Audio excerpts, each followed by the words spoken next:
Alright guys, today we are taking apart the frunk. So step one is you just pull this cover off, just a few snaps on the back of it.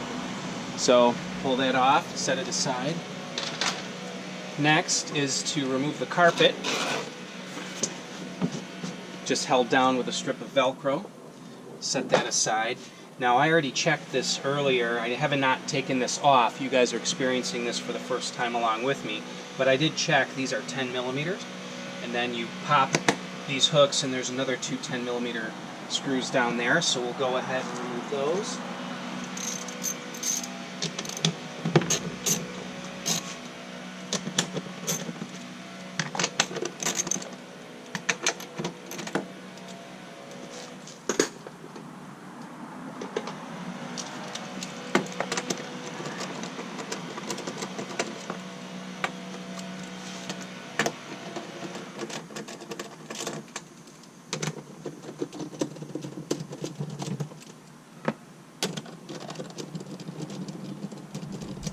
Again, you guys are seeing this with me for the first time. I have not seen this inside as of yet. So this metal panel here is just a cover or just like a protective sheet. So these little rubber tabs, apparently you have to you should pull the center. Now that I look at them, let me show you. I'll set these screws down here. So now that I look at it, it appears that you would pull these little plugs out of the center first, little plastic plugs, to release tension on the rubber grommets. So the center plugs and then the rubber grommet, but it does just pull out on its own as well. I wasn't sure if that was there was something underneath this metal or not, but it's still plastic under there, so we'll remove that. Again, it does not appear that you need to remove that metal panel. It should come out right with the plastic now that I'm looking at this. This is the tow hook. There's no screws underneath there at all. We'll just set that aside. Now, let's see if there's any other fasteners. We've got a couple clips here for the airbox that are clipped in. So we'll remove that airbox shroud. And let's see, there's another 10 millimeter bolt here. So we'll go ahead and remove that.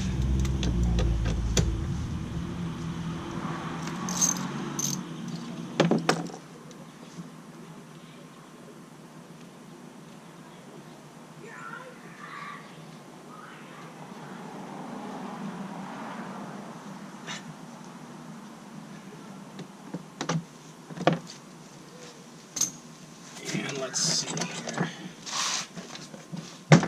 There are snaps that I can feel releasing around the edges here. Let's try this side. There's one, there's another. So it looks like you just pull up hard. Let's see. Look underneath here. Yep, there's just various snaps. So it looks like you need to just kind of pull hard, work your fingers around the edges, release them. So take these all the way out. They apparently remove the screws when you pull them out. Alright, let's see behind here what we got going on. Just more snaps.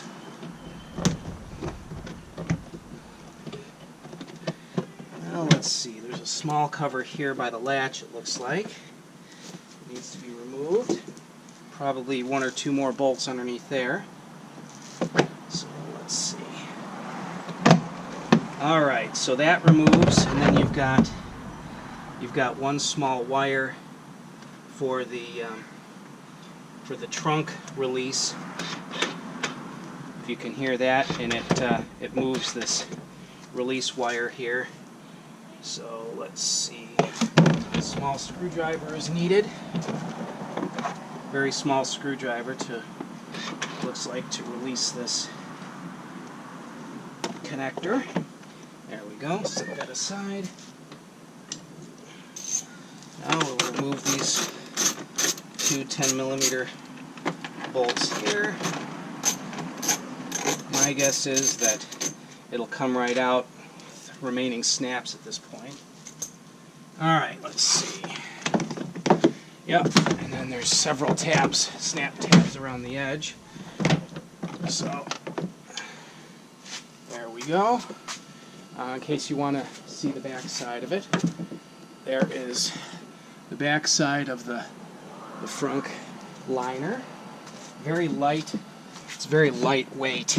Doesn't really weigh much, just plastic. So there's the inside of the frunk. Very, very interesting. Here's a air conditioning a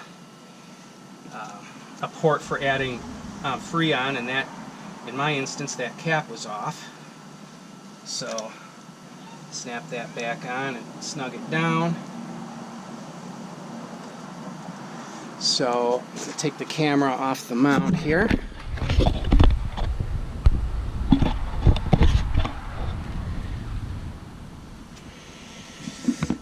Pretty interesting, to say the least. So let's see, we've got our 12-volt battery here, positive lead, negative lead. Point of interest, they're using marine grade heat shrink. Marine grade heat shrink has adhesive inside. I use this on my electric bikes. As you heat it up, it not only shrinks the heat shrink, but it softens the adhesive. So changing the battery looks to be pretty easy by removing the frunk liner. So I don't necessarily recognize everything under here, but I'll point out what I can. Brake master cylinder, braided stainless lines, very high quality. So this says assembly front electrical system, so that's an electrical box for the front. One of the few places you'll see the word Tesla anywhere is right there. Let's see, what else? Again, the airbox intake. There would be your heater core lines, or AC condenser or AC evaporator lines, not sure which. So let's see here, we've got fluid. Let's see, that adds fluid to this reservoir here, which appears to be for the battery and inverter cooling. There's an interesting little logo on that molded into the plastic there. Kind of fascinating. So what else have we got here? Steering rack, obviously. Again, looks to be very high quality. And I find it fascinating that it's completely hollow up inside here. Stick my arm around from the other side. This would be, I'm sure, to make room for the front drive unit on the all-wheel drive cars. I'm going to stick the camera down inside because there is a, you can see the front of the battery pack. Stick that down. So there you can see the front connections of the battery. That would be the very toe area of the footwell. So interesting. Pull the camera out again. I can actually feel this pump is running for the coolant, so it is conditioning the battery right now. So I can actually feel the fluid running through the line. The line's nice and warm.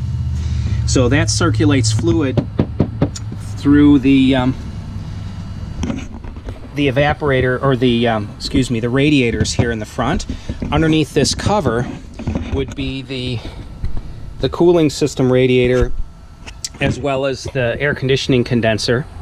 So on my previous video I showed a view through the front down in here, which the shutters are closed right now, but air comes in through the radiator and air conditioning condenser beneath this cover, and the air ducts through that cover, and I'm not sure where it escapes. Maybe another research item for later. So very good quality supports throughout, and just the overall quality of everything in the car looks very, very high. So there's the steering universal joint. Let's see, the top of the struts, driver's side, passenger side. This is a disconnect for the fire department or rescue. Should they need to rescue someone from the car, they would cut this loop, and what that does is it doesn't kill high voltage power to the inverter, the high voltage and high current. What it does is it kills power to the power relays. So washer fluid here, this would be brake fluid, and let's see, more AC lines running through there. This support across the front would act as an upper strut support, like many people install on performance cars, so that's kind of cool. Let's see if there's any other points of interest. Hard to tell. There's the gas struts that hold up the frunk lid. If there's anything to see down in there. And let's see, I'm not sure what this component is on the side of the AC reservoir, but this is all the AC lines running across here. That's pretty obvious. All right, I don't think there's much else to show. I'll spin the camera around so you can see the area. This is the nose of the car, so that would be the release mechanism that releases the front of the trunk, or the frunk. So this is the nose of the car coming down and around. So there's inside the nose. There's the actuator to release the there's two actuators actually to release the frunk. There's a primary and a secondary, and there's two separate cables that go to the release.